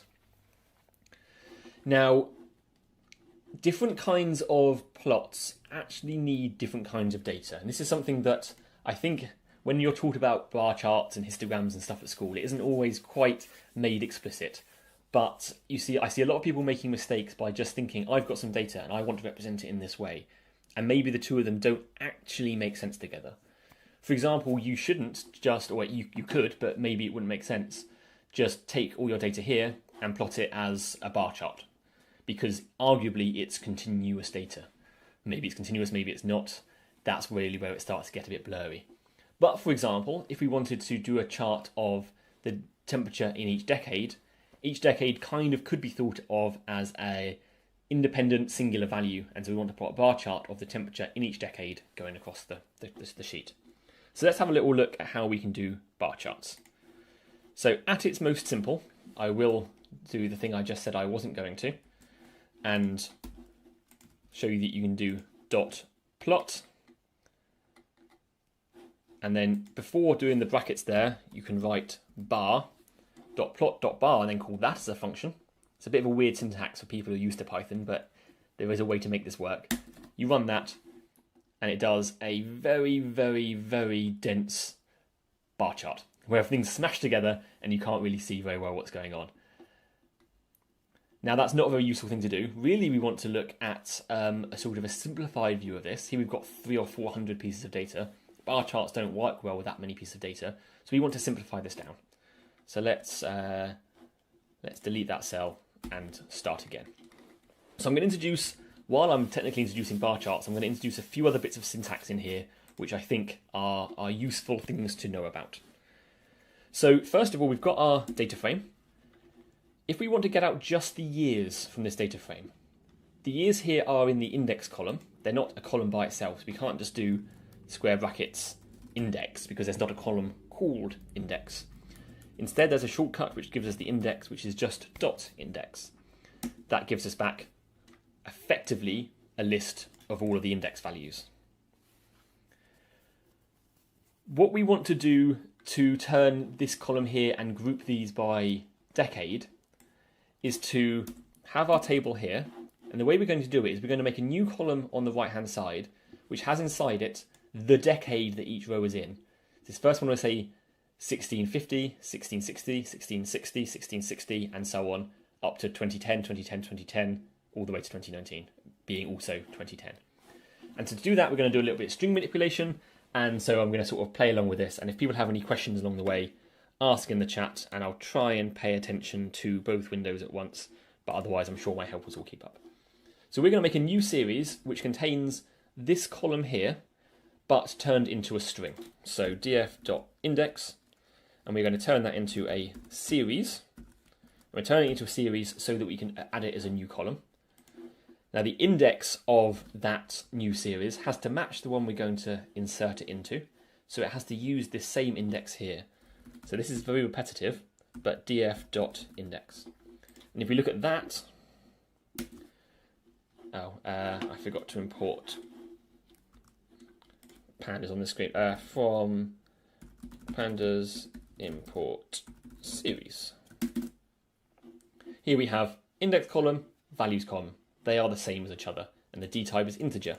However, we want to have these as strings because we're going to be doing string-like things to them in a moment. So we apply to the data in that column the string function. Looks the same, but now the d type has changed to object. And this we are going to call years because these are the years that we're dealing with. We're going to take that and we are going to apply another function to it.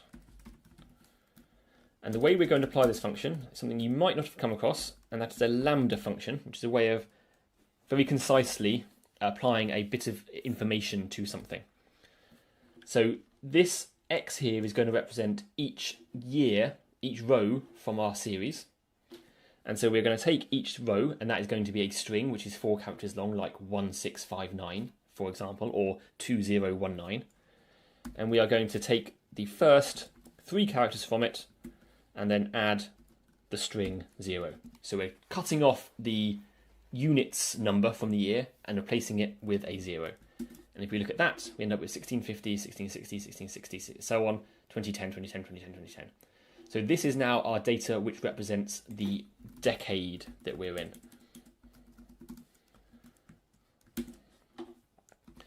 We can then go back to our data frame.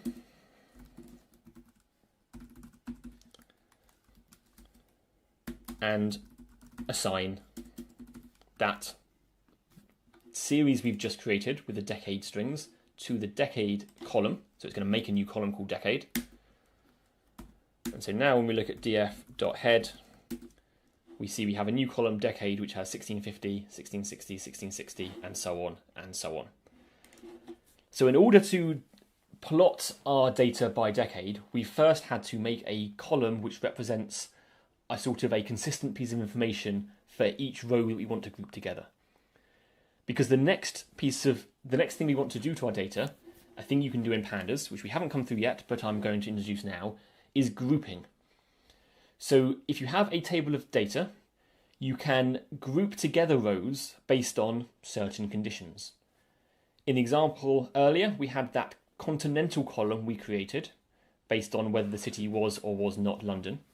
So we might, for example, want to group our table we had earlier by is this continental or is it not? Then we could look for getting summary statistics for one group, summary statistics for the other, and then we can compare the two against each other. In our case here, we want to find summary statistics by grouping together based on the decade. We want to have we're going to make a new table which has one row per decade. And the row per decade is going to be made up by averaging the stuff that are in the rows that are inside said decade. Let me just switch back here. So to group things in Pandas, we do df. Remember, df is this table here. Dot group by decade. If you just give a column name, it will group by all the values that are the same in this column here. So it will make one group which contains this one row here, 1650. It will make another group which contains all of the ones that are 1660. Another row which contains all the 1670s, 1680s, 1690s, and so on. So it'll end up with one group per decade. Then we tell it what we want to do to each group. If we just look at what we get here, you see it gives us back not a table which has the groupings in, but some kind of intermediate object. And that's done for performance reasons. But we can tell it now what we want to do to each of those groups. We want to find the mean of each group.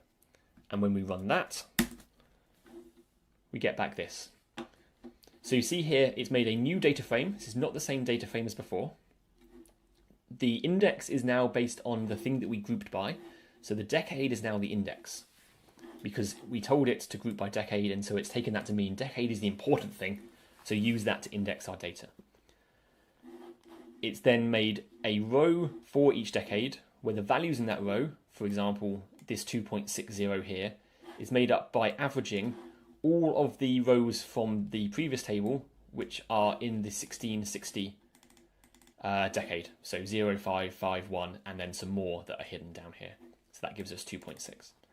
So this has given us a table which is now actually small enough to fit on the page. These are all the decades between the start and the finish. I know scrolling's difficult when it's like this.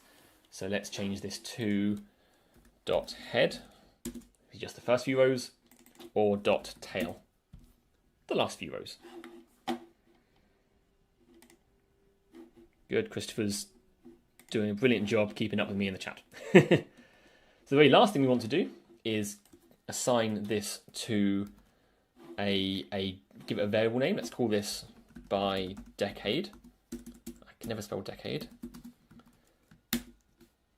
So this variable here is that data frame that we just saw, by decade. So if we call dot plot on by decade,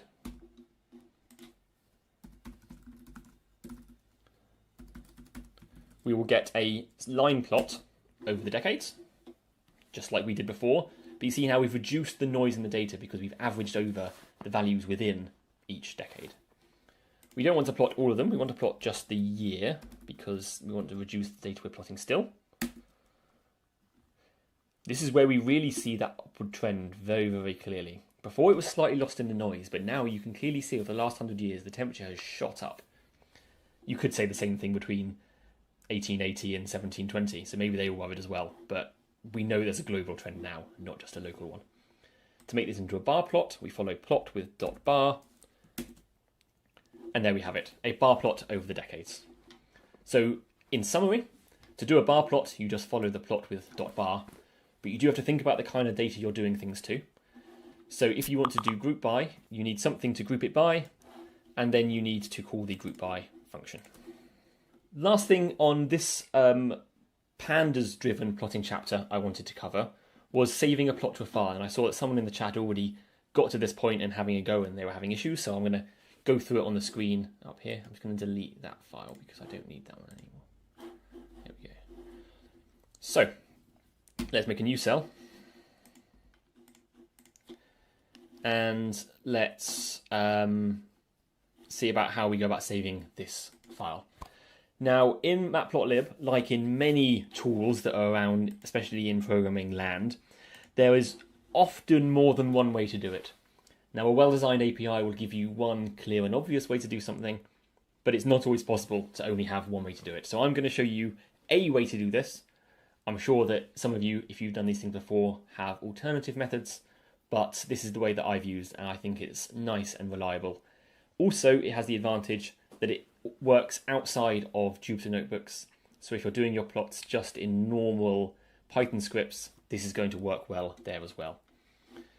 So we start with our df year dot plot. It plots it to the screen and we've got the thing showing up. However, it's plotted to the screen and has kind of got rid of the context that was around it. So I'm going to show you now how to explicitly specify some of the things that Matplotlib and Pandas is assuming for you. So the way that Matplotlib works is it works on these axes idea. Now an axis in Matplotlib terminology you can think of as being a plot, a single XY plot or 3D plot or something like that. Now Matplotlib also allows you to have multiple plots all on one page. The terminology it uses for that is one page which might have multiple plots in is called a figure, and then you have multiple axes within a figure. So if you want to do multiple subplots on one page, you need to start thinking in terms of figures and axes, and that's going to make your life much simpler. So the way that you'd start by doing that is calling the, well, first of all you'd have to import matplotlib dot, is it plotlib? Let me just check something. I always forget this. pyplot as PLT. So because we're going to be using Matplotlib functionality directly in a moment, rather than just Pandas interface to it, we have to explicitly import Matplotlib. Until now, Pandas has been doing that for us behind the scenes. We then call plt.subplots. This is going to return to us by default a figure which has inside it one subplot. If we want multiple subplots, we could put in 2 there, and we get a figure with 2 subplots, or 2 axes. By default, it just gives us 1. We give them names, it returns us 2 pieces of information. It gives us the figure and the axis object. So the figure is the page, axis is a plot that we can start to draw on. By default, this plot here is empty, there's nothing inside it. We want to plot our data into this axis, which is inside this figure. And we do that by passing the ax argument to the plot function equals ax. So if we run this again, it should look exactly the same as how it did. What happened there? Subplots, sorry, it's plural. There we go, exactly how it did before. If we change that to 2, it's going to complain because we are getting back 1 axis object, but we're asking for 2. But we can do that if you unpack the arguments. Once we've got this, we can then refer to this figure object, which knows about everything that's inside it. And so we can end the line with fig.savefig, and we give it a name. my plot.png, let's say. And it's going to save that. And you see, as I press that, my plot.png appeared over here on the left. Let's prove that happened by deleting it and running that cell again. It appears over here. We can open it up and we see this is the plot. In Markdown mode, we can code Markdown. We can then display that plot by using the Markdown syntax for showing a picture, which is my plot.png, and then it shows up in Markdown mode. This is a picture, so we can have hello, bye in front of and behind it. So that's how you save figures. And if you have your analysis pipeline from reading in your file, doing your analysis, all the way through to saving your figure, you can then run that anytime and update all the plots in your analysis in one go, which is a really, really nice way of working. So in the last few minutes, I'm not going to do any more code because the very last section in here, if you go to the bottom of the Matplotlib chapter and press next, there's a section called Making It Prettier. So this section, again, I suggest you have a look through in your own time because there's quite a lot of very dense code. Do email us if you have any questions. But to summarize, with Matplotlib, you can go from making a plot which looks like this, which is using the default colors, default axis labels, etc., until you get a plot, excuse the scrolling, that looks like this. So there we've changed the axes, we've changed the colors, we've added in labels and written mathematical texts, we've put in a legend, and it's able to present things in a nice way. So Matplotlib gives you the ability to do that, but if I scroll up just a little bit, you see that the code can sometimes be a little bit complicated. So have a look at this section in your own time later on. I tend not to go through it in the class because it's just a lot of repetitive stuff. But do have a look at this, go through it step by step. It should explain what's happening along the way, and you can see how you can start to design your plots to be a little bit better presented. Moving on to the summary now. That's everything I wanted to talk about in the course, basically. So thank you all for coming along today, and I'll hopefully see you again in a course in the future.